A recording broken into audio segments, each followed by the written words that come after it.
when I was around 10, 11 years old was when I made my first dress, and my nonna kind of, we got the pattern, we actually went and bought some fabric. It wasn't scrap fabric.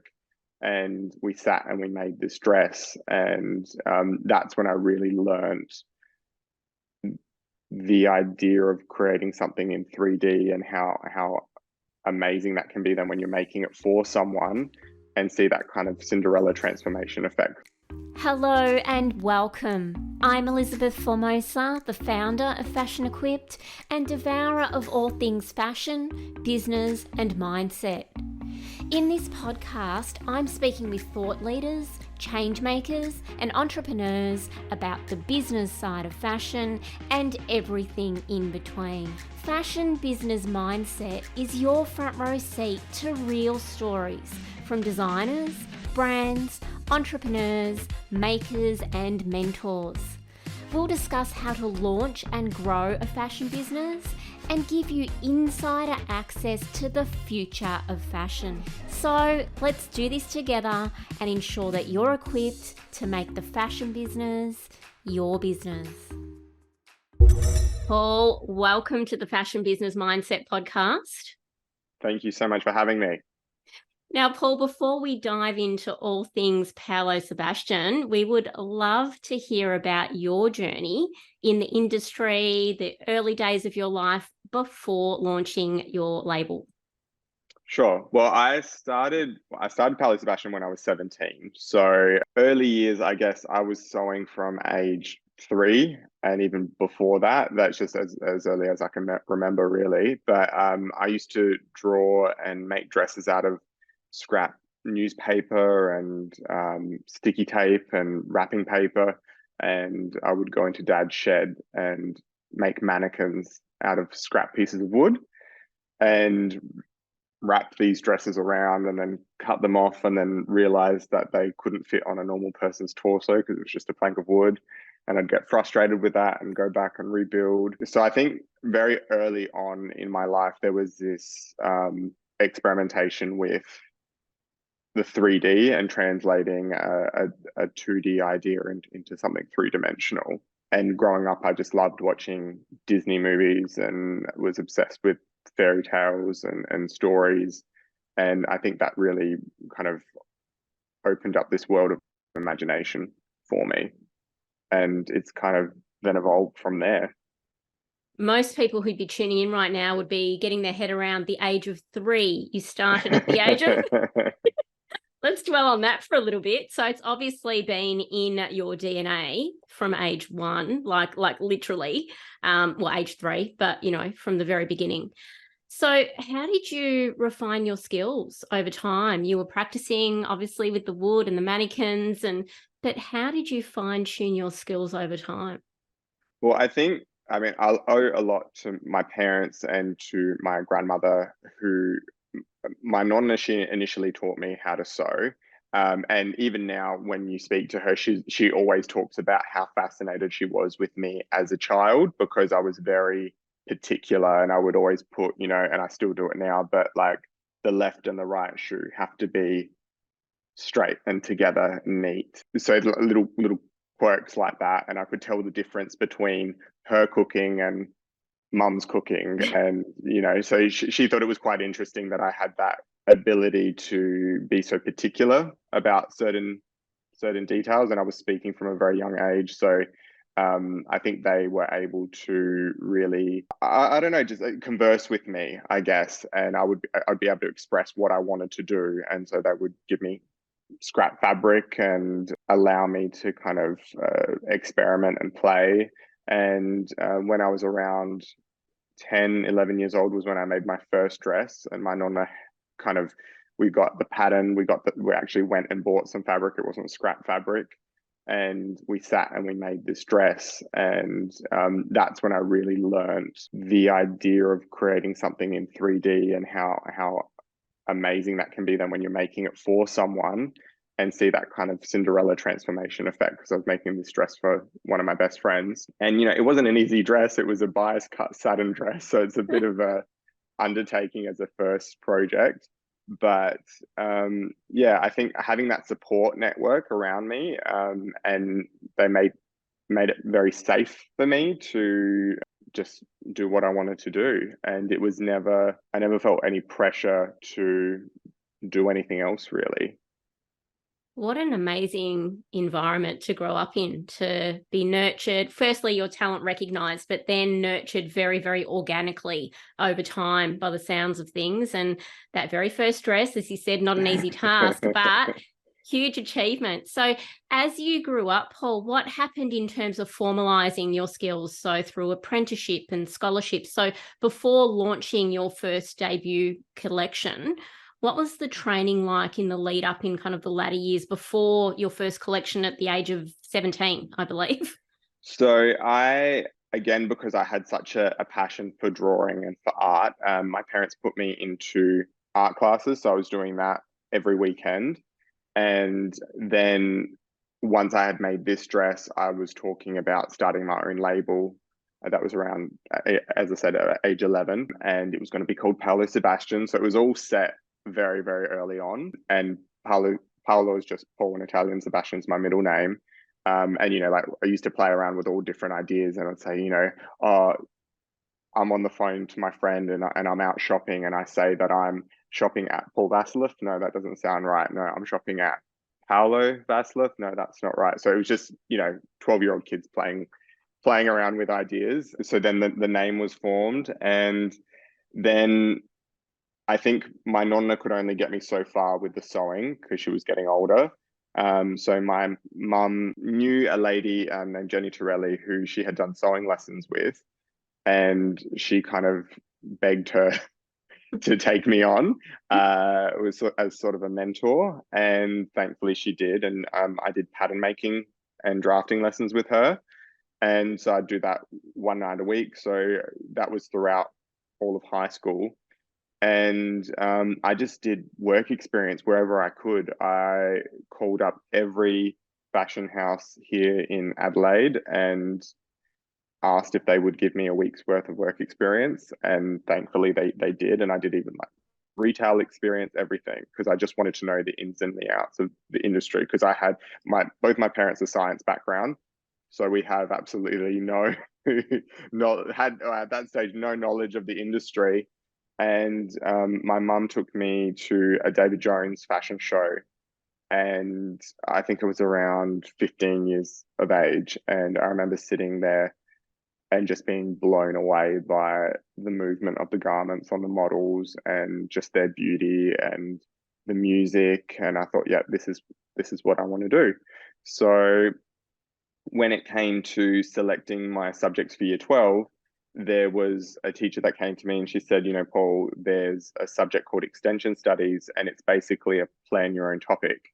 And you've been harping on about starting your own label and putting a show together. So this is your opportunity. Why don't you do it? And so I thought, yeah, sure, why not? And again, it was like, absolutely no idea what I had signed up to, or no concept of the magnitude and the scale in putting on a show. But I had the support of my family, my friends, all the friends that I had made school formal dresses for up until that point, and graduation dresses, called in the favor, got them to come in and model for me. It was a real community effort, and it was like everyone wanted it just as much as I did. So it was a really wonderful time and wonderful experience putting that together. And then once that show happened, I was halfway through year 12, and I started getting orders for dresses, but I still, my knowledge, I guess, was still somewhat limited, and I wanted to know more. So there wasn't really a course, because I wanted to focus on couture. There wasn't a course that I could do. So I went out and just found a local tailor, DeFabio Brothers Tailoring, who have since, unfortunately, both brothers have passed away. But Riccardo and Luigi were just like such amazing teachers, and they taught me the basics of menswear tailoring, and from the ground up, I guess, and knowing all of the construction, pattern making, everything that goes into it. And they were really hard, strict teachers. And I think that was really good for me because, I remember doing like a welt pocket, and if one stitch was out of place, I had to undo it and start again from scratch.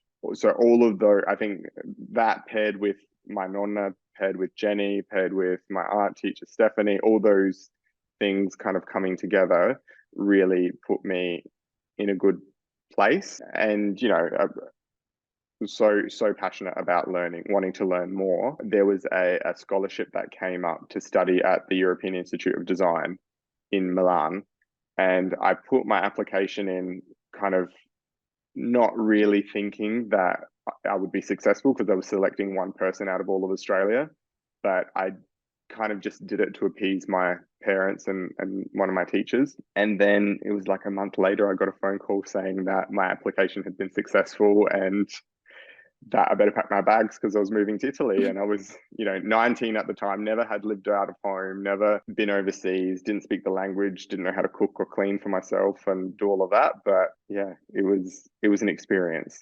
You made it happen. Okay, there is so much to unpack there. I'm actually not sure where to start. There is so much. Sorry. I probably should have taken a breather in there. No, a couple of things that I want to recap. Firstly, I don't think I've ever had another guest on this podcast that has been ideating their brand at the age of 12. So hats off to you, Paul, I tell you. And what an amazing outcome with Paolo Sebastian, because it's absolutely perfect. And so you were ideating, you were thinking about it way back then. So this DNA of the brand is, it started from the very beginning. So do you feel that this was your destiny? That's all I can say right now, based on what you've shared up until this point, before we dive into Paolo Sebastian today. Do you feel that this was always going to happen? There was no other option for you? Did you ever get, tempted to go down any other path, or was it like, nah, I'm doing this. This is, I'm laser focused? No, it's like, honestly, I remember in year 12 when we had to select our subjects and things. Yeah. Everyone was talking about your backup option and your option. You have your option A and your option B, and I kept saying, I don't have an option B. There is no other option. I think it was always set. I don't think at age 11 that I knew that this was a job. It was just something that I liked doing. I remember learning about, one of my friend's mums said to me, Versace or Armani, and I was like, I don't know who that is. And I remember my nonno introducing me to Audrey Hepburn and my aunties who really were in love with old Hollywood. So growing up, I was always surrounded by this dream world, I think. And I remember seeing Roman Holiday for the first time when I was like 12, when I was at Nonno's and they were babysitting. And Nonna wanted to watch it because, it was set in Rome. But, I had no idea who Audrey Hepburn was. And, so being introduced to that film for the first time, I was mesmerized by how beautiful this woman was and the fashions in this movie. And so, yeah, it always was just leading down this path. And I can't imagine myself doing anything else. I think the job that I thought that I would have, if any, was working at Disney as an animator. That's what I thought I would be, because I was so obsessed with animation and drawing, and I loved doing, going to my art class and everything. So I always thought, I'd want to be an animator one day, but I knew I didn't want to move to America or away from home. So it was kind of like, but I can't do that job because I'd have to move away. So, but that was my dream job. Not that this isn't the dream job, but but I guess this maybe is my plan B, not my plan A. But well, thankfully you didn't go with the Disney animation, because the world would be lacking Paolo Sebastian, and we couldn't imagine what the world would be like without it. So, but let's talk about the whole Milan experience, right? So age of 19, as you said, not really, fine-tuned to looking after yourself with cooking and cleaning, but here you are in Milan. How long were you in Milan, and what was that experience like? So I was there for 1 year. And I was doing it's kind of their course that they cram like the 3 years into 1 year, the intensive course. And you hit the ground running pretty much as soon as you get there. And I was really thankful. I mean, at that stage, I had 5 years of pattern making under my belt, and I had started my label. So I was kind of quite quick with a lot of things, and could pick them up quite quickly. But even still, I remember feeling very, very overwhelmed because we had like 13 exams to do, and you want to step up. And I remember the first couple of months being really, really hard, and I was exceptionally homesick, and I kind of kept thinking, what am I doing here? But after about the 3 month mark, I remember things starting to happen, and it was like pretty amazing. I was very lucky. Being the only Australian, I really stood out because, and they would all the lecturers would say, we can hear you from your accent from the other end of the building. And but I think, whether they took pity on me or I don't know, but they kind of put me forward for a lot of special projects. Yeah. So my work was chosen to be shown in Bologna for a tribute to Milan show. Vogue Italia and Sposabella had an exhibition for bridal designs. So my teacher said, "Oh, Paul, you can do some designs for that." So that got put on display. I was one of the only, I think it was the only designer. It was a competition that I got put forward for. It was selecting one European design student to have their work shown in London Fashion Week, and me and one other friend from school. We were selected, so I got flown to London to see my design coming down the runway in London Fashion Week. So all these amazing things started to happen, and all of the lecturers were working in industry. So the pattern making teacher, she was the pattern maker for Dolce & Gabbana. The knitwear design teacher was the knitwear designer for Prada. Illustrating teacher worked for Gucci. So it was just amazing to have all these contacts. And because they all got tickets to, or invitations to the runway shows, and after a couple of many seasons of going, I guess it's not as a bigger deal to them. So they would give me the invite, and I would go and just be mesmerized by this production.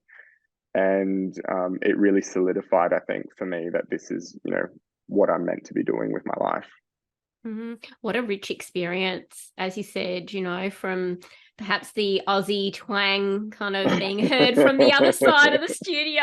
It's like, oh, I'm going to use this for my benefit now. Sometimes it can work a little bit against us, but you got noticed, and rightly so. Obviously, you had the quality of work that was being noticed from amazing mentors. And as you said, those mentors had amazing contacts. So it's kind of that, it's building. So it's that amplification effect based on you really stepping into that space and owning it and putting yourself out there, which is no easy task. So well done to you. Thank you. Let's fast forward 16 years. It hasn't been, a year or two. We're at 16 years into the journey, Paul. So your label has evolved to become one of Australia's leading couture houses, specialising in garments designed to accentuate the beauty of the individual. We all are mesmerised by the amazing, product and content and just client experience we can see that, evolves during your whole brand experience. But let's share with our audience, what are the Paolo Sebastian brand values? What's the ethos around your brand as it stands today? And let's kind of pull that curtain back and dive a little bit behind the scenes. Yeah, well, I think, thank you, by the way. I think for us, at the core of our Paolo Sebastian woman, so each season we have a different muse or a different theme story that we're trying to tell. But I think at the heart of it, and what connects all of our clients, is that storytelling element. And that's something that I really love weaving into. I guess the start of each collection is starting out with a purpose and a why, and kind of trying to discover who the woman is each season and what's her motivation and what's driving her. And then that helps in a way to connect to the customers, because I don't expect that everyone can identify with the whole collection, but maybe there's little snippets or parts of it that you can identify with or pull out from. Because ultimately, the reason I do this job is because I love that idea of the transformative effect that fashion can have on us. And I know for myself, when I put on a suit, I feel I stand taller, I feel stronger, and I feel the very best version of myself. And as you know, from 11 years of age, I saw that effect on women when they put on their dress for their first time. It was like this Cinderella transformation. And that's a really wonderful feeling that I never get sick of, being able to give that to people. And that's kind of what we aim for with everything that we do, whether it be, you know, a couture gown or, you know, we've just gone into shoes and scarves, and as you can see behind me. And I guess everything is so considered because there's so much nostalgia and love and care that goes into every stitch, every design line, everything is so considered, because we are really trying to build that essence of a dream for people. And that really shows through. I love how you called it the Cinderella transformation, because I think you've nailed it. When I look at your content, you really get lost in this whole fantasy world, and it's beautiful and it's aspirational and inspirational, and you really do get lost. How do you start? So I agree, storytelling is so important, in particular in the space that you're working in, but it's organic and it comes naturally to you. How do you start researching that? So how do you start, say, let's call it a theme for the season? Does this just like download to you and you're like, right, I've got to research that? Or do you have, you know, your little hit list of, oh my gosh, I really want to go into that era of time, or that person as my muse? How does it come to life? It is so random and it is so hard. It's probably the hardest thing, or the thing that gives me the most. I think as the years goes on, there's more and more pressure to come up with a theme and a character. Yep. So now I do have that bit of a list that as I go through my day to day, if there's something that pops up that I think, oh, that'd be a good idea for a collection, I'll just write that down. Yeah. But you know, it can be, I might have something planned for that season and I'm about to start, and then something comes and it just like a truck just hits you and it's like, this is what needs to happen. This is what we're doing. We did the Nutcracker, for example, a couple of seasons ago, and I was on holidays, on break, not meant to be doing or thinking about collection yet. And I was actually in David Jones, and there was a Nutcracker Christmas book, and it was one of the ones where you press the button and the music plays. And you know, I'm in the middle of David Jones, and I press this button, and it's the Dance of the Sugar Plum Fairy, and instantly I just got this chill, and I could see the runway. And so I had to race to work and quickly start sketching. And I played, you know, the whole Tchaikovsky score and just started drawing, and it just came out. Other times it's like you have to do a little bit more diving in and the research. And, you know, we did like East of the Sun, West of the Moon a couple of seasons ago. And that's a Scandinavian fairy tale. And it was actually that I just liked the title. I didn't really know much about the fairy tale itself.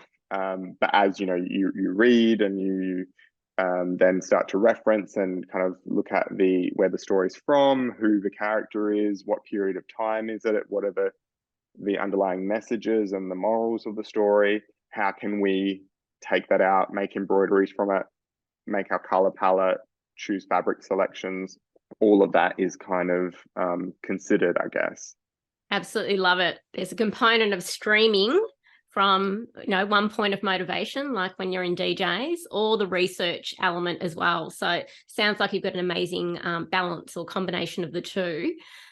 Let's go into the client experience. We know that this is a luxurious experience and it's a unique experience that you take your clients through, you and your specialized team in your atelier. So let's share with our audience, what is it like? How does it start? So when a potential bride or someone who's looking for a beautiful piece for a special occasion reaches out to you and your team, what's the experience like? Well, I think starting out, I've always had the same, even when I was I started in my parents' lounge room. You know, we're not there anymore. We've evolved from that. But I've always gone into the client experience with the same intent, I think.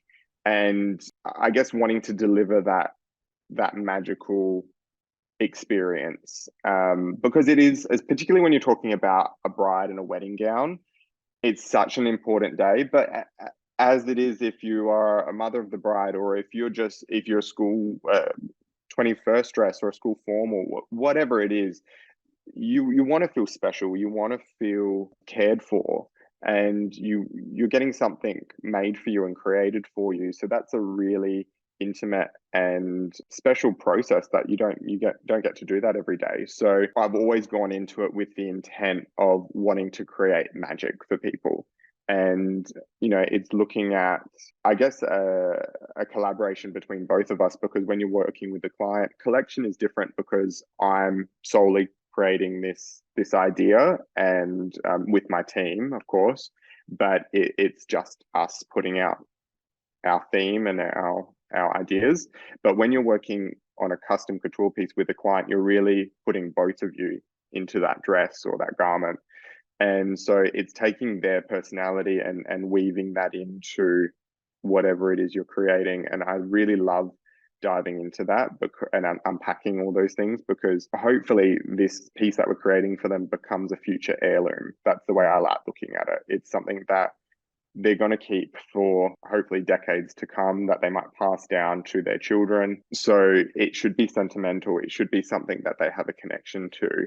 And how do you do that? So, whether it be through the embroidery or through the cut, or so many different ways of looking at it, but really diving in so that it's not just a garment, it's something that has a bit more meaning for them and is a bit more layered. So that's the outcome or the process, but it's coming in, it's getting fitted, it's looking at the person's coloring, it's looking at what shades are going to look good on them, what do they want to highlight and show off, and in many cases, what do people want to where are they not feeling as confident, and how can we bring out some more confidence for them? So there's so many things in that to be considered, and then just wanting to deliver an excellent service to everyone that comes through the door.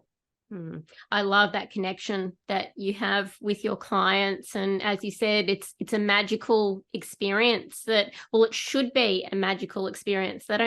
People wouldn't get that magical experience everywhere they go. So that's definitely something that you stand behind as a business.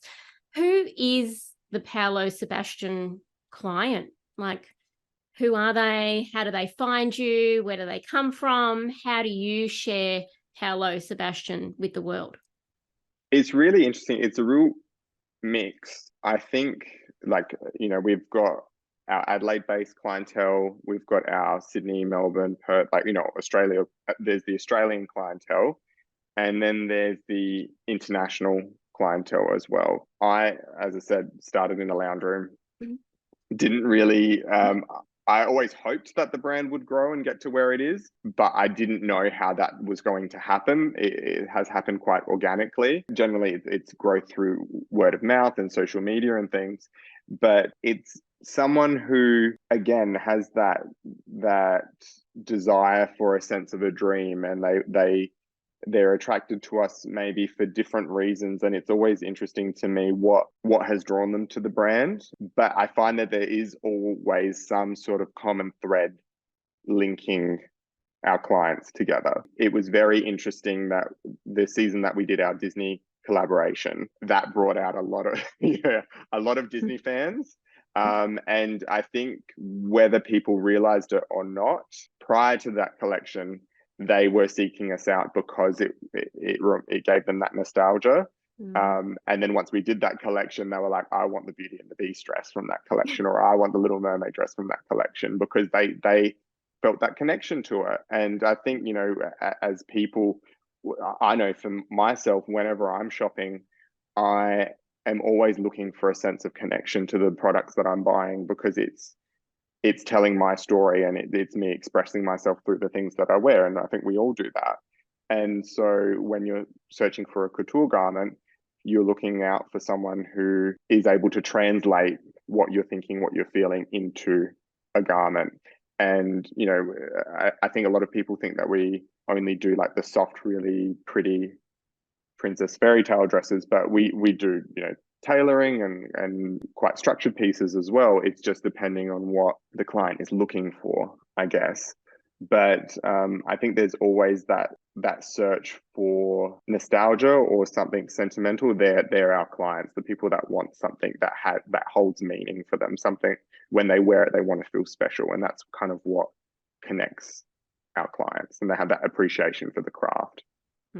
Really special experience. So who's bringing this magic to life and how? So can we talk about the amazing people behind your brand and also some of the techniques and the skills that I know that you're so passionate about and you and your team have mastered over many, many years, and it's part of the unique experience of Paolo Sebastian. What's the atelier like in Adelaide, and who else do you have in terms of supply chain partners globally that make all of this come to life? So I have to say, I'm so blessed with the team. There's just no way that any of this would come together or happen without the team. And we've built sort of like a family over the years, because it has grown and evolved so organically. And, we're a staff of 17 now. And I'm so blessed to come to work every day and work with these amazing people, because I think everyone here is so passionate in their roles, and they're so excited to see how the brand has grown over the years, because we've got some people that recently celebrated 10 years with us. A whole group of them celebrated 10 years, and they started when it was just, we were in a little house, and initially we didn't fill up all the rooms, and then we were working on top of each other and had to go to a bigger premises. And so they've seen the progression, and looking back at all those photos and things, it's really wonderful to see how far we've come with not just our techniques, but the designs, the offering, and how we work together as a team. So obviously the design portion of it starts off with me, and then we work together. It goes to Miri, who's our production manager, and then Louise, our pattern maker. We kind of talk about the technical aspects, how this dress is going to be put together, and then kind of goes into production with the cutting and the toiling. So with couture, you always create what's called a toile. So it's like a prototype or a mock-up of the dress, and we make that either in muslin or cotton, or even in some cases the actual fabric, to really get a sense of how it's going to drape and how it's going to fall. And if we're working with a client, we're going to fit the client. So whether it be in-house or a Zoom, or we fly to the client, it's always a very interesting experience. But that's when you really start to see the garment come into life. And then once we begin making it, it goes through the team, and sometimes you have 10 sets of hands on a dress, and people working together, someone working on the bodice, someone working on the skirt. And what I always find so interesting about couture is that everything seems to always be flat for the longest time, because you've got the skirt over there flat, you've got the bodice over there getting hand sewn, and then right at the last minute, it'll kind of just, once everything gets joined together, you've got this finished dress. I think what I love about the team is they're so passionate about learning and developing their skills. And each time someone new comes in, they have a different set of skills, or they come from different walks of life, so different experiences, and they add to that richness. And so we all learn off of each other, and we dedicate a lot of time to skill development here. So every couple of months, we kind of try and take a day off, and we make a list throughout the year of things that people want to learn or improve on, and we kind of spend the day focusing just on that. And I think that was one of the benefits for us of COVID, was because we had no work to do. It was a good opportunity for all of us to hone in on our skills. So I designed 3 projects for them all, and one was a dress that it had different techniques on there that everyone seemed to be complaining about at that time. And I thought, I'm going to make everyone work on it at the same time, and we're going to nut out any kinks in our process. And now we actually keep that and use that as our training program for each new person that comes into the company. So it's kind of maybe a cruel way to do it, but it's rigorous. Let's call it rigorous. It's rigorous, yeah. And then the other project that I got them to do was they had to pick a design that wasn't one of mine because they're so used to doing Paolo Sebastian creations. They had to pick a vintage style dress, and they had to pad the mannequin themselves, and they had to make the dress for themselves and pattern make it. So each person did their own pattern making. They had to research the designer. They had to research the construction of that particular dress, and then they had to make it for themselves. So it was about, I guess, getting their brains to work on their problem solving skills. And it was that I was not dictating to them, because normally, you know, when I've designed a dress, I'm dictating to them how I want it constructed. Whereas this was the other way around. They were telling me how they were going to construct it and how they thought they should do it. Yeah. So it just kind of changed things up a little bit. What I'm hearing here is that you've got your own little project runway happening at Paolo Sebastian. People have to earn their place by the sounds of it. I absolutely love it. But you're obviously doing something right. You've got 17 staff. Many of them have been with you for 10 years. I love that you said like 10 sets of hands can touch any one garment. That is absolutely phenomenal. You've obviously got a very, very high standard, Paul, in terms of your expectation on skills and finished techniques and product, because you can see with the training that you're investing in, it's very, very important to every single touch point of your brand. I'm really interested in the talent that you're attracting, because you are based in Adelaide in Australia. It's not the biggest city in Australia. Is this all local talent? Are people moving to Adelaide to work with you? Like, where are these amazing skilled or people who are willing to upskill? Where are they coming from? Well, it's all, so far, everyone is from Adelaide. We had Kath, who has since retired, but she's actually back this week because she's visiting Adelaide. So, so she's from New Zealand, and she's come back in and she's doing a bit of work because she just can't keep away, which is great, you know, like, because again, like, it's like a family. So she was the first person to retire, and it kind of hit us a bit hard. So it's nice having her back. But yeah, but otherwise it's all been local hires. And I should mention, it's not just the sewing team. It's also, you've got Sarah, who's in admin. We've got Anae, who's our PR and content coordinator. Chanel, who's our manager of operations. They kind of keep everything running. So, and keep me organized and in check.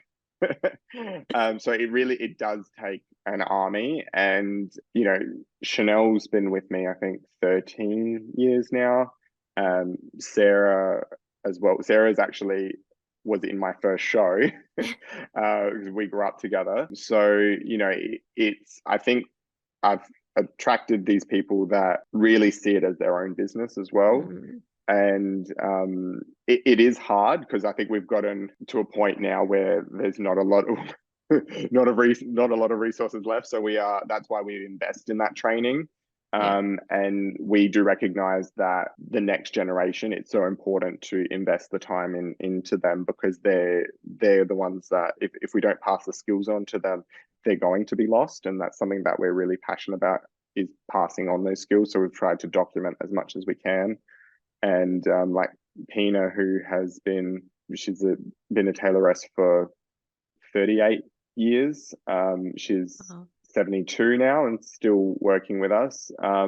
But she's always saying, she's like, you know, I need to be training people. I need to be showing them what, you know, the tailoring side of things, because she was an expert in jackets and tailoring. And a lot of these skills they're not written down, they're shown. So it's only passed on through that. So we need to be hiring a lot of young blood so that we can pass it on. Yeah. And you're finding that the younger generation are open to embracing learning these skills? Because we hear in other sectors, you know, it's very tough. You know, the younger gen don't want to be behind a sewing machine, or, you know, they've got their eyes on tech and AI and all of the other things that the world we're living in now. Are you finding in Adelaide that the younger gen that you have on board or you're attracting are willing to embrace and learn these skills?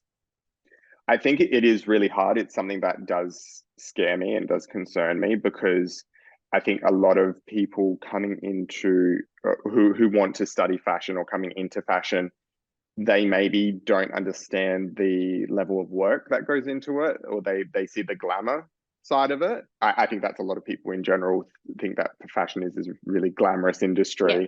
We were in Paris recently, and Anae from my team, I think she really saw the other side of it and the work. It's really, really hard work, and a lot of people getting into it, I don't think, realize that. And or they want to be designers and start their own brand, so they're not interested in the sewing aspect. So look, and that's not everyone. There are certainly a few that want to learn. It's just finding those who have that dedication to want to invest the time in learning. Yeah. Because it does, I think a lot of people expect that you just learn to sew and that's it. But, it's taken me 16 years to get to this point, and I feel like I'm still learning. And there's still so much more for me to learn and that I want to learn.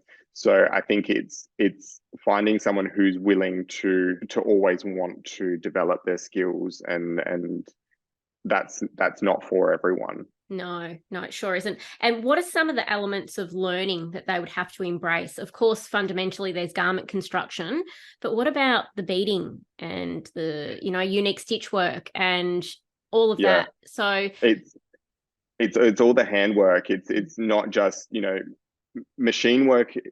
Seems to be what is taught, like at TAFE and things, but it's a lot of the handwork and those couture techniques, the tailoring for me, that is my biggest fear, not just for us, but an industry as a whole. If these master tailors aren't being learnt from, that's a whole set of skills, amazing set of skills that is just going to get lost. So, we try and document as much as we can, and I do little videos and things when Pina's sewing, just so that we can capture that.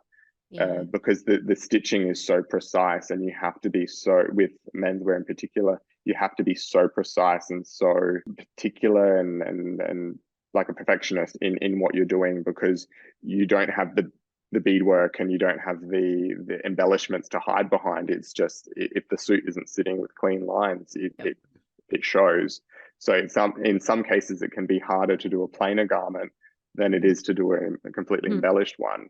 But then, the beading techniques, it's hard work, and you have to want to have the patience to do it. Yeah. Do you have a plan B, Paul? Like, you're thinking, 10 years, 20 years into the future, let's just say, you can keep, 20%, 30% of this in Australia. Do you have a plan B on how to mitigate, a shortage of skill or labour in our country? I'm just, I work with the TAFE a little bit, and I go in and I speak with the students there just to kind of give them an insight to the industry and what's involved. I'm really hoping, my goal is that we can keep production here in-house and grow the team.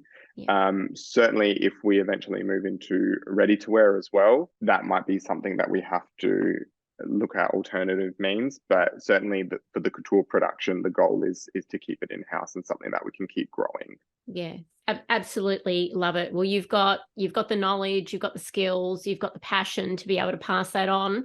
So anyone who's listening, who's interested in upskilling in this area, you know who to reach out to. Please. So,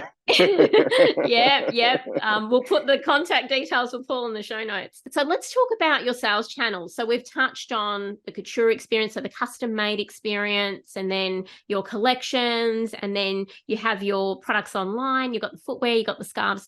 So perhaps let's talk our listeners through the sales channels. So how can those who are listening, or whether they're in the industry or whether they've got an event coming up, whether it's at a wedding or a special occasion, how can they experience your brand across those multi-channels of the business?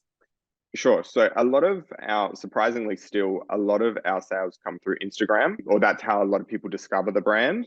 is through Instagram and Facebook and Pinterest. Actually, we've got quite a few thousands of followers on Pinterest and repins, which is great. Whenever I'm on there, and I'm researching, there seems to be one of our embroideries or something that pops up, which is really, it's really exciting. Yeah. So yeah, through social media, it's been a huge help to us as we've grown the brand over the years, because when I started out, I didn't even have Instagram. Instagram wasn't even a thing. We had MySpace. So we were very lucky to kind of ride that growth with social media. And that kind of seems to be how most people discover us. And then I guess then they go through the website and have a look through there. But people email or call up, and they'll speak with Sarah. And if they want to book in for a consultation, they'll book a consultation with myself. And I think that surprises a lot of people still, or they meet with me and they think that Paolo Sebastian is an 80-year-old man that they're eventually going to meet, because sometimes we get people calling up saying, Paul was lovely, but we were hoping at some stage in the process to meet Paolo. So there's still that. I don't know how, and because my name is Paul, I think that there's that confusion still. Yeah. But it's always quite funny. And and I do see a lot of the clients through all the process, because I'm so passionate about it. Yeah. But yeah, they're the main contact points, I guess you would say. And the reason that we launched the shoe line and the scarves was because we had so many people. I mean, the number one question that I would get asked is, what shoes should I pair with this dress? Yeah. And I was making the shoes just for our runways, and people kept emailing us. We were getting like an email a week about these shoes. Mm-hmm. And so I thought, okay, well, we just need to make it happen. Yeah.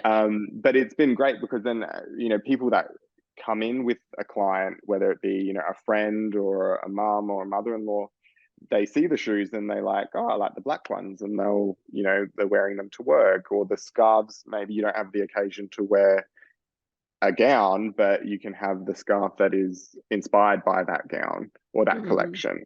So each design that we've done on the scarves or the twillies kind of helps tell the story of that collection, because again, it comes back to that storytelling element. I love it. I love that you can have the full experience by buying the shoes and the scarves and just taking, that additional piece away. So with the gowns, is everything custom made? So we know we've got the couture, which is quite a special experience, and then you have your collections. So you're showcasing a collection, and then is every piece made to order, or how does the model work? Correct. So you might see look one from our recent collection, Luminary, and say, I want that, but I want it as either a bridal gown, or maybe I'm going to a red carpet or a black tie ball and I want it in bright red, let's say. And so I'll sit and sketch with you and go through, okay, well, you've got a really nice neckline, so maybe we should consider changing the sleeve so that it shows that off, or your waist is really tiny, so let's show that off with, changing this element or that element. You've got blue eyes, so let's do it in blue for you. So it's kind of customizing that design.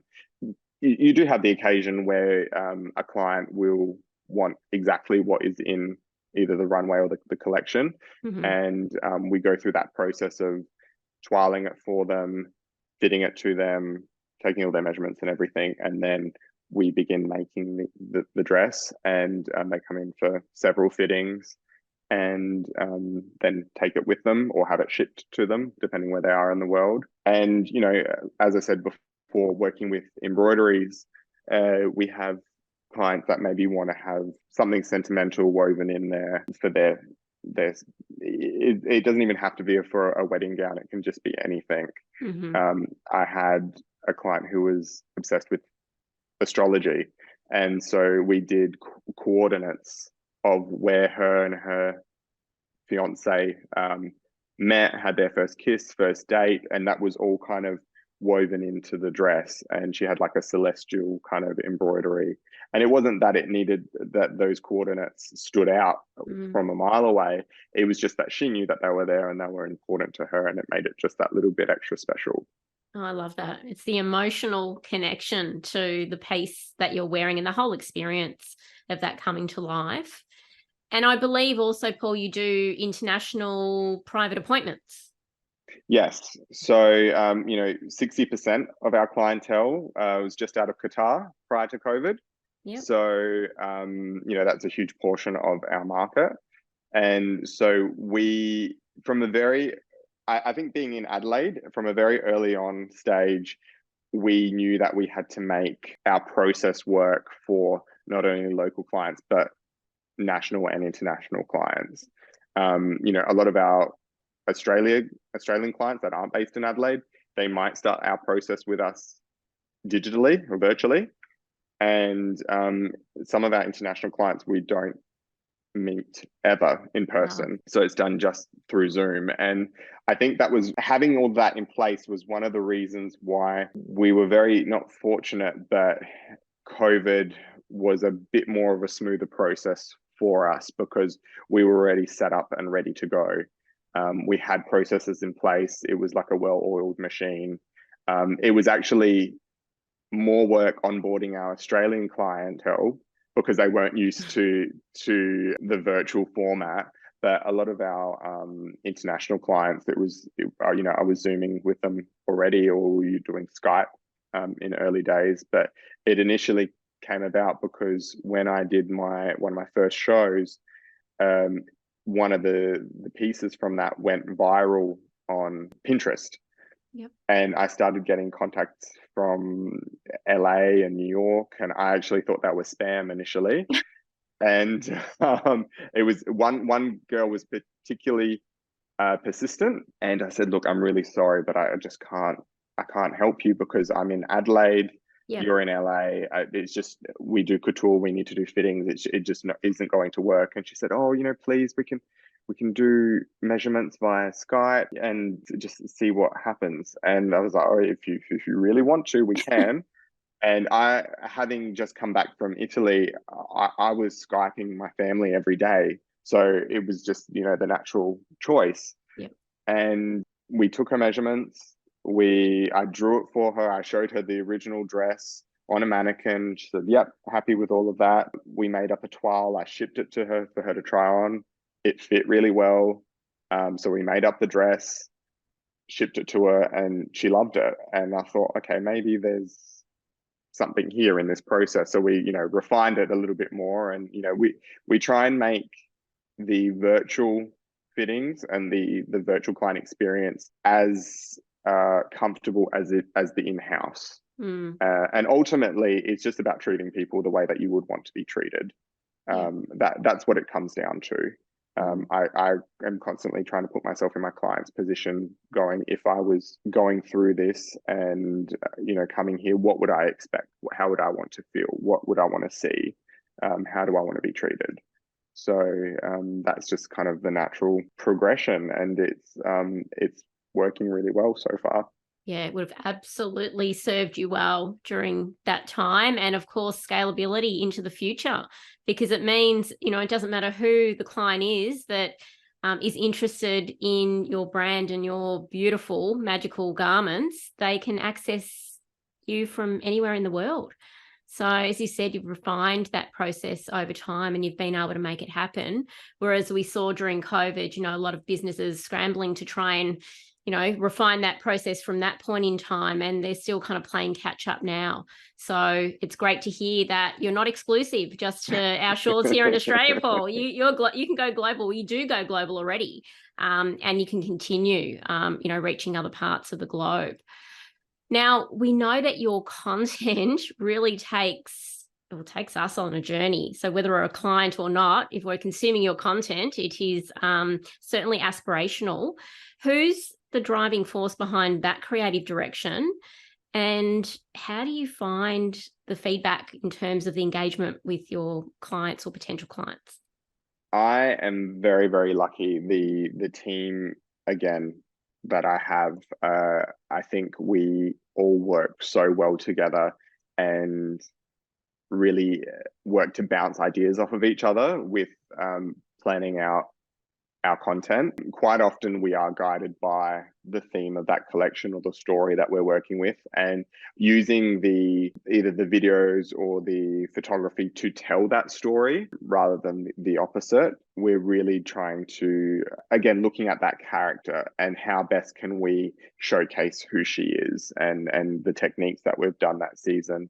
So it is always a challenge to think of how we're going to tackle something in a different way, because you don't want to be repetitive in what you're doing. Yeah. And I think that is my biggest fear is doing something too repetitively. But also it's that balance, isn't it? Because you want it to be somewhat repetitive because you need it to be recognizable as the brand. Yeah, and it has to be organic, can't be forced. And I think the approach that we take with it is that it's us. It's lighthearted. It's hopefully engaging. It's, we kind of give an insight into the atelier workrooms and the characters that we have in there with the staff, and because we have a lot of fun. We want to showcase the passion that we have for creating the garments. So the making of videos are probably my favorite, because it's one, for us, it's documenting and capturing that moment in time when we're creating these collections. But when we're talking about the campaign videos and the photo shoots, it is all of us really sitting around as a group with Simon, our photographer, Sammy, our makeup artist, Henry, who does our videography, and trying to work out what we're going to try to execute and how we're going to best tell this story. But it is nerve-wracking each time, because it is a big production. And I think what I love most about it is that there's so many opinions, and people are never scared to say to me, "That's a terrible idea, Paul." Which I need, because I think it's that if I feel really strongly about something, then I'll fight for it. And then if I'm challenged on something and I give up easily on it, I know that it's not meant to be. Yeah. So I think it's trusting the people that you're working with is really important. Yeah, absolutely. And at the end of the day, you are driving that vision, because you've created that vision from, the very first sketch that you created for the collection. So it makes complete sense that you're going to be sharing that. But as you said, there's got to be a level of commerciality as well. You touched on a really important point, which was brand consistency without becoming too repetitive. And it's a very fine balance, isn't it? Because as you said, you want to, you've got to be known. The DNA of the brand has got to carry through, but you want to create something new and fresh every time, you're launching a new collection or campaign. But the journey that you take us on in terms of the films, the behind the scenes, like you do the behind the scenes so well, because you can your passion comes through, of course, because, you're talking through everything from, again, it's inception to landing in the hands of a beautiful client. So, but I think that's really important, because it's such an intricate process. You can't just leave that out. It's not just about, okay, here's the beautiful product. You've got to circle back to the entire journey, or it's an opportunity to do that, because it's such an important element for the audience to really get lost in and understand how unique your pieces are. I think that the important part of the making of videos is that a lot of people who maybe don't understand couture or haven't been exposed to it, they have this perception that the dresses just appear out of thin air. And don't realize that there's actually people that are sewing these garments. So it's telling their story and also sharing with the world, because we work in it every day. We know the level of craftsmanship and time and hours that it takes to create these pieces, but a lot of people don't. And I remember it was starting out, someone saying to me, "Oh, it'll be great when you can finally afford one of those machines that makes the clothes for you." And I was like, "Do you mean a sewing machine?" He's like, no, the one of the machines that just makes the clothes. And I just thought it was so interesting that someone actually thought that, or didn't realize that, even a t-shirt that we buy from, a mass production brand, someone is sat and made that. So showing people that there's a person sitting behind the sewing machine, I think is so important. Oh, so important. Yeah, you don't just press a button and don't just press the equals Yeah, button and then a product spits out. yeah. I Although mean, amazing if it could. we do have 3D printing that's coming. That's It's definitely true. evolving. But yeah, no, we're not quite there yet. There's a lot of people, as you said, what did you say earlier? 10 sets of hands will touch any one garment, if not more. So yeah, I think that that's the goal, Paul, the way that you are communicating the behind the scenes. It just creates, firstly, an acknowledgement of the process, but an appreciation, like a deep appreciation and connection to that whole process. And I think, that they're the clients, that's the audience that you're going to attract, that have that appreciation of the whole process. It really is, as you said, something magical. So there's a lot that's happened in the bridal space over the past few years. You've mentioned a few things that the business has perhaps had to adapt to. Is there anything else in terms of shifts in the industry that your business is going to have to brace itself to tackle, in the next few years? I think, I mean, on a positive note, I think that there's definitely a resurgence or a return to this idea of custom made and sustainability, and people are waking up to that. I think in the past, there's been that real focus on fast fashion. And I think we've seen the outcome, like we've all seen the outcomes of that. And people are, the number one question that I get is, where are the clothes made? And where are the fabrics from? And that's great, because when I started out, no one cared. So, and it's great. I can say, oh, actually, they're made downstairs. Yeah. So I think that's one of the positive shifts that I found. And again, coming back to our making of videos, people are interested in who's working on my dress, and can I meet the lady that was sewing it, and how many hours, and the appreciation of it. I think there's always going to be that continuous shift with as technology develops, and as you said, with 3D printing and what that's going to mean, what AI is going to mean for our industry, how that's going to change. Because I remember seeing something the other month on Instagram and going, oh wow, who's this designer? And then realizing that the runway that I was seeing was not actually, it was an AI generated image. So what that means for designers, I don't know. And how that's going to change things. It's really interesting. I think we're in a really interesting time now in terms of where it's going to go. But I think from a bridal perspective, people are always going to have weddings, and people are always going to want to feel special in whatever they're wearing on their wedding day. So hopefully we can continue to support those clients. Yeah, absolutely. No doubt there's a lot of longevity there for your industry. And as you said, Paul, there's this shift towards the appreciation of investment pieces, like now more than ever. And I think the awareness around sustainability, and as you said, who's behind the whole process. And as you said, they're downstairs right now in your atelier. So, there's no issues in terms of introducing those to a potential client. They're real people with real skills. And I think that that's a real asset, especially in, the current landscape. In terms of AI, yeah, who knows? Maybe I could be turning up to this meeting in my virtual Paolo Sebastian, tailored jacket. So virtual fashion is a real thing. Imagine your stunning pieces being, your avatars zoomed into the runway, who knows, all around the world. Who knows where this is going, but we know it's pretty exciting. And we've just got to find, where the gold is in terms of the synergy with our own business models. But lots happening in that space, that's for sure. For sure. Now, Paul, is there anything you would like to share with our audience that's kind of new for Paolo Sebastian? Anything bubbling behind the scenes that we're going to see you embarking on in the near future?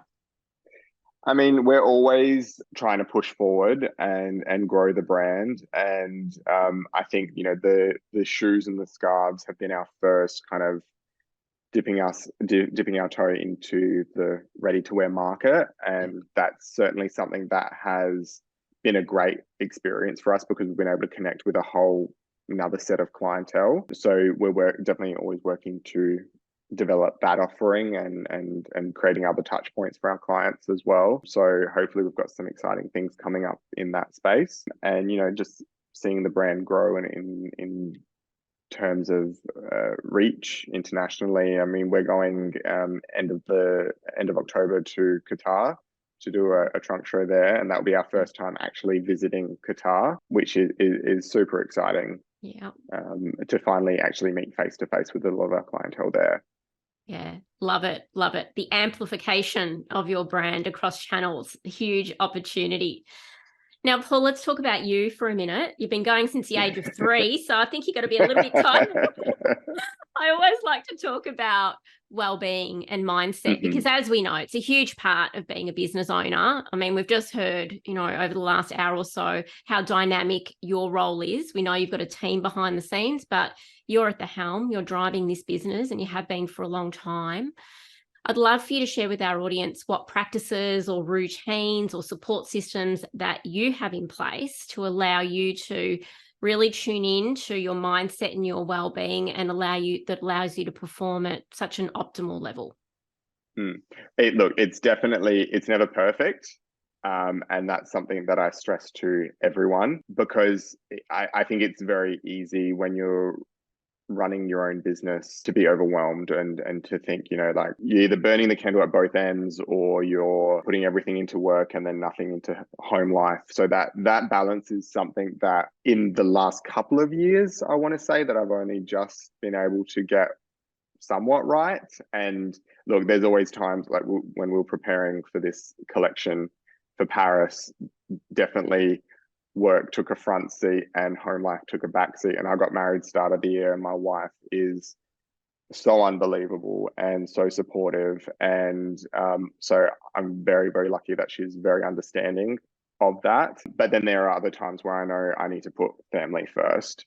And so it's, I guess, being organized. I think being a creative person, I am sometimes organized. There are definitely aspects that I am not so organized, but where I've got a really great team to help prop me up. So I think just being kind to yourself and taking time for yourself is really important. Prior to being in a relationship, I think my me time was, going for like every 2 weeks for a massage, and because I was always slumped over a sewing machine or over a desk, and I would just be physically would be a mess. So, and even now I'm always trying to do a lot of work on physically on myself to try and make sure that I'm at my optimum to be able to perform at work.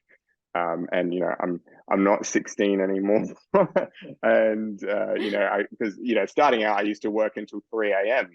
and then get up next morning at 7 a.m.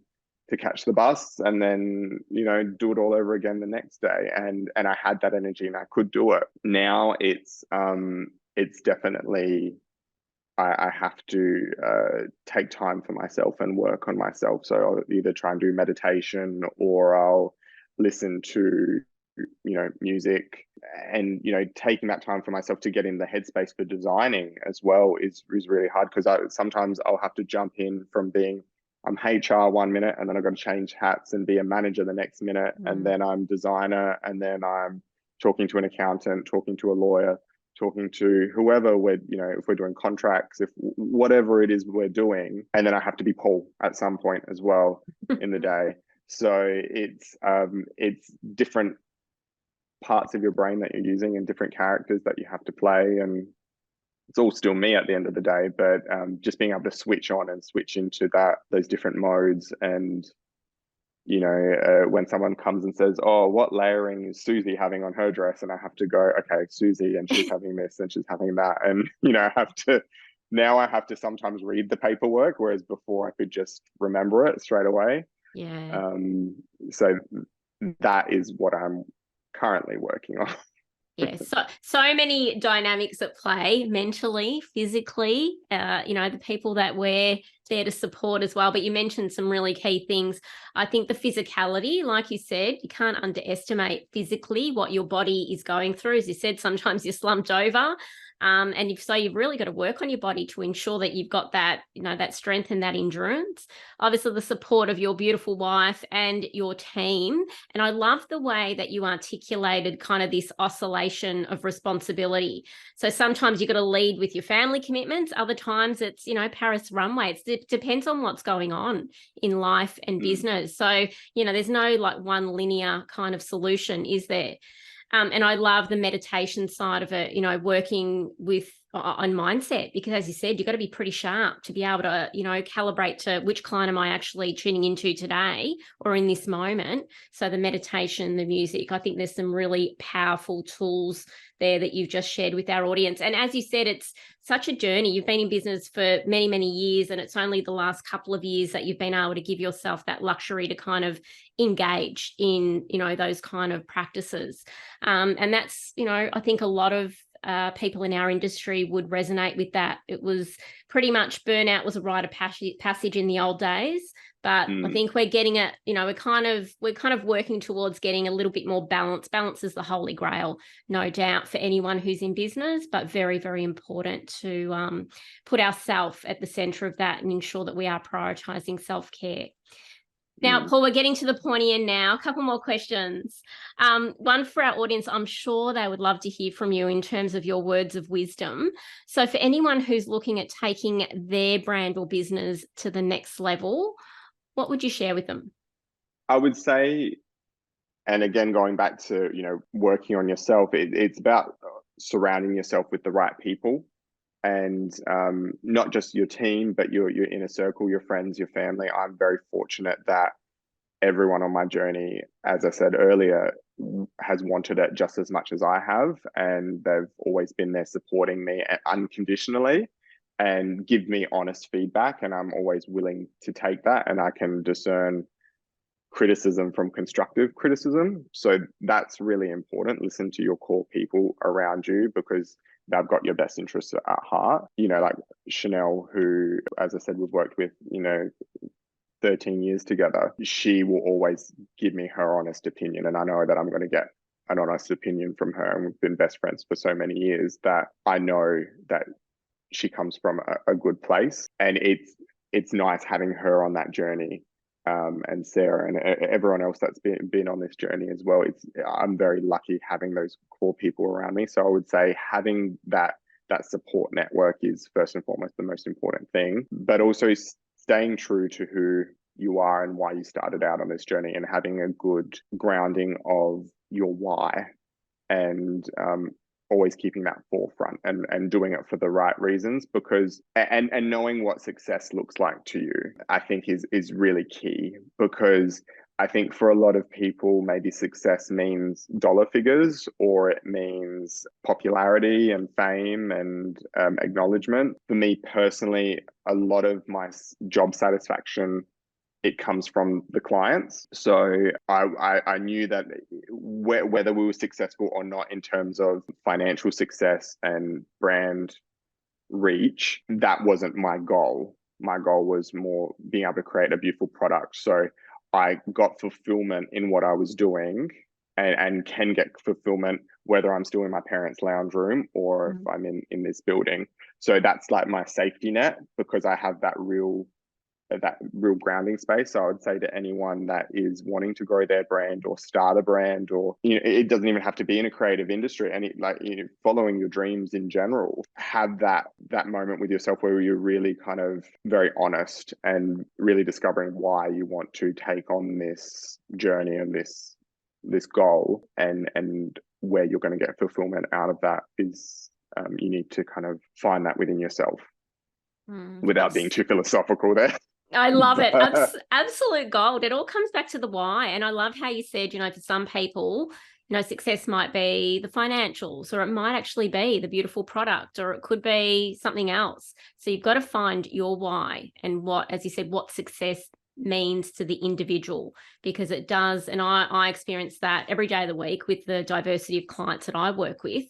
Success means something different for everybody. So there's no right or wrong there. It's finding your why. And I love how you articulated, the people on the journey, Because without those people, none of us want to do this solo. It's about the community. It's about friends, family, our team. It is a journey, and it's a long journey if you're going to be in the fashion business.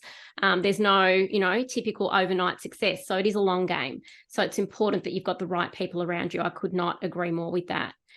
Now, Paul, in closing, we would love to know what excites you most about the future of the fashion industry.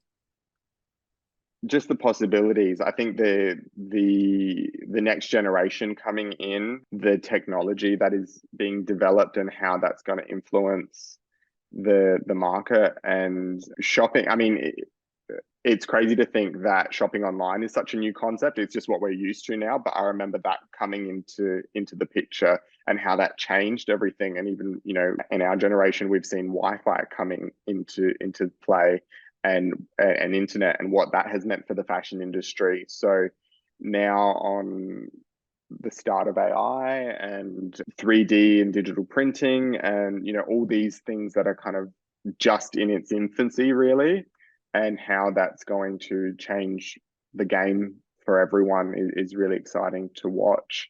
I was watching something the other day about a measurement suit that you can put on, and it tells you all of your measurements. Just trying to think, how we can make that work for our clients. You could get a mannequin molded based on that, and it would save us so much time and energy.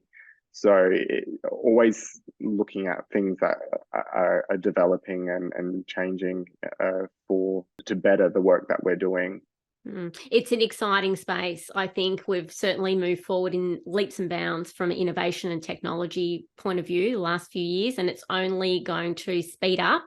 So I think everyone out, it's a great message. Just look at what's happening in the technology and innovation landscape and pull those golden nuggets into your business. May not happen overnight, but no doubt there's going to be so many amazing ways to overcome some of the challenges that we have in the fashion business, which has typically been quite, archaic and slow to innovate over the journey. There's going to be lots of technology available to us in the next few years that I think is going to be a game changer for many businesses out there. Paul, thank you so much for pulling back the curtain and sharing behind the scenes at Paolo Sebastian today. I've absolutely loved spending this time with you. Congratulations to you and your team on all of the amazing success that you've had so far. And you're not finished yet. You've still got a long way to go, and you've got an opportunity to take this brand global. You're already doing it in one element at the moment, and you're about to take things next level. So we'll be watching this space. Thank you so much, and thank you for having me. You're welcome. Thank you so much for listening to the Fashion Business Mindset podcast. We'd love to keep connected. You can find us on Instagram and Facebook at Fashion Equipped. Head to our website, fashionequipped.com.au. If you've enjoyed this episode, please share this podcast with others, hit subscribe, leave us a rating and review. Let's do this together. Let's make the fashion business your business. This is a Guide Your Light network production, creating podcasts with purpose.